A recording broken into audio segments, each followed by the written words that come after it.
আলাইকুম। বার্সার সাথে সাথে রিয়াল মাদ্রিদ প্লান্টির বাপ, এটাই হলো আজকে লা লিগার বর্তমান অবস্থা এবং এটাই চলতেছে, এটাই চলবে, এটাই চলা উচিত, এটাই চলবে বলে আমরা সবাই আশা করি। দেখেন বার্সেলোনা গত রাতে 1-0 ব্যবধানে যে গেটাফেকে হারাইছে, এই জিনিসটাকে খুব একটা সহজভাবে আমরা নিতে পারি না বার্সার সমর্থকরা। এর একটাই কারণ যে দেখেন লাস্ট কয়েকটা ম্যাচে যে হারে গোল দিচ্ছিল 6টা 7টা 5টা রেগুলার করে অভ্যাসে পরিণত করে ফেলছিল, যে বার্সেলোনা একের পর এক গোল করাটা তারা লা লিগায় অধিকারে পরিণত করে ফেলছে। লাস্ট 6টা ম্যাচে মানে শুরু থেকে 6টা ম্যাচে গোল বন্যা ছিল এবং সপ্তম ম্যাচে আইসা 1-0 গোলের জয়টা আমরা সেটাকে খুব সহজভাবে নিতে পারি না, বাট এটাকে আমাদের ইজি মনে হয় নাই।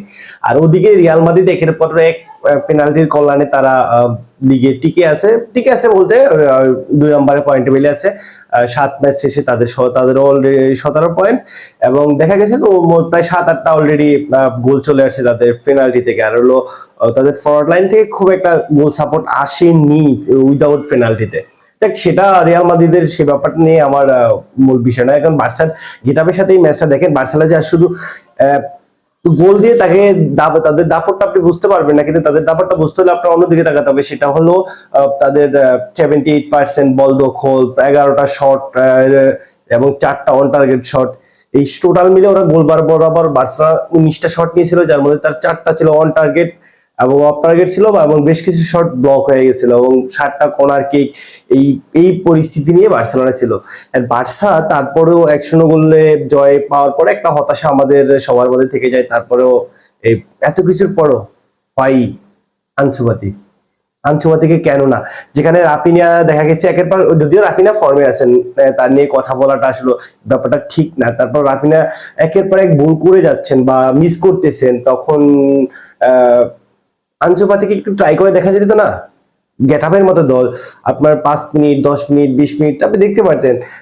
লামিন ইয়ামালের খুব সম্ভবত একটু ইনজুরি নিয়ে খুব একটা ঝামেলা হতে পারে, কারণ তার পায়ে একটু চিট দেখা যাচ্ছে, সে একটু আনকমফোর্ট ফিল করতেছিল।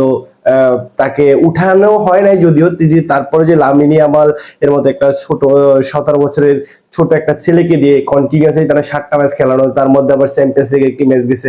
এবং এইভাবে যদি হ্যান্সি ফ্লিক তার যেই ইনজুরির সমস্যা তার দলে, এই ইনজুরির সমস্যার মধ্যে যারাই আছেন ইয়াংয়েস্ট, এদেরকে যদি কন্টিনিউয়াসলি একের পর এক ম্যাচ খেলায় দেয় বা তাদেরকে যদি খুব ভালোভাবে সময় করে না খেলায়, তাহলে হয়তো তার জন্য সামনে ভয়ানক অবস্থা অপেক্ষা করতেছে। দেখেন লামিন ইয়ামাল যদি এই দলটা ইনজুরিতে পড়ে যায়, তাহলে হ্যান্সি ফ্লিকের অবস্থা খুব ভয়ানক হয়ে যাবে, কারণ তার অ্যাটাকের একটা side, most of the side right সাইডটা পুরোপুরি ডিপেন্ড করে লামিন ইয়ামালের সাথে।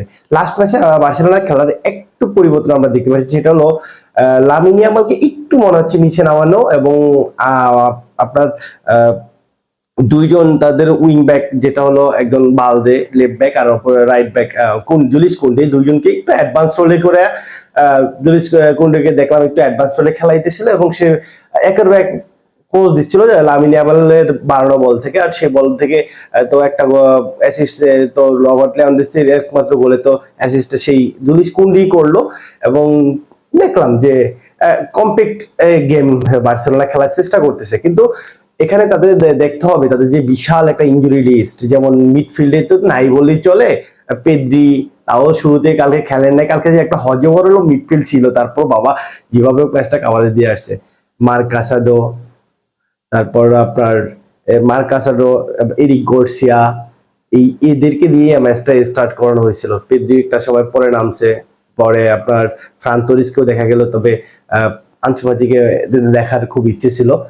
হয়তো আনচু ফাতি এই ম্যাচটায় ভালো করলেও করতে পারতেন, কারণ বার্সেলোনা শেষ দিকে বেশ কিছু চান্স ভালো ক্রিয়েট করতেছিল, বাট তারা ফিনিশিংটা ওইভাবে কন্টিনিউ করতে পারে না, বা যদি করতে পারতো তাহলে হয়তো আরো কিছু গোল আশা করতে পারতাম, আমরা দেখতে পারতাম।